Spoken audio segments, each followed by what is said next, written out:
You're at trial. You're sitting in the back of the courtroom. And now the judge tells your attorney, "Stop that! Don't do that anymore, counselor," is what he tells your attorney. And now you begin to get this sense of dread, like the jury's not going to like you and your attorney. What happens next? You want to know the answer? Come join me for a moment as I share with you some great information. Hi, I'm Gerry Oginski. I'm a New York medical malpractice and personal injury attorney practicing law here in the state of New York. So let's say this is an accident case and now you're at trial and your attorney is asking a witness during cross-examination a certain series of questions. The defense attorney yells out, "Objection, judge! He can't ask that question." The judge reminds your attorney not to ask that question, yet your attorney still asks it. "Counselor, I told you not to ask that question." Guess what? A moment later, he asks the question again.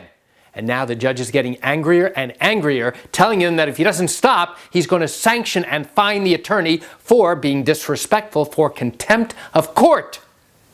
What does that mean for you in your case when your attorney disregards what the judge is telling him to do? Well, one of two things will happen. Number one, the jury is going to look at the attorney, at your lawyer, and wonder, why is he doing this? Why is he incurring the wrath of the judge? Why is he getting the judge all riled up? More importantly, why is he continuing to ask a series of questions that the judge has already told him he can't ask? That's problem number one.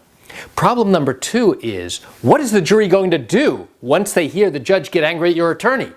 Are they going to take it out on your lawyer? Are they going to take it out on you and your claims? The answer is, you don't know how it's going to affect you at the end of the case. You don't know whether that interaction is going to affect how the jury perceives your attorney and whether or not he's trustworthy, as well as how they perceive the claims that you are bringing to show that you are more likely right than wrong, that what you are claiming is true. Now, from the attorney's viewpoint, he may have a strategy of why he's doing this. He may feel he has an obligation, a need, to continue going after this witness to show to the jury that this guy doesn't want to answer his questions. There may be a hidden strategy here that we're not privy to, but it may be something that the attorney is going to use later on to show that this witness might be less than truthful. So why do I share this troubling topic with you? I share it with you because it does happen in many trials where an attorney is trying to get out a series of questions, trying to get something to evidence, and now, because a judge has already ruled that he cannot do those things, now he incurs the wrath of the judge.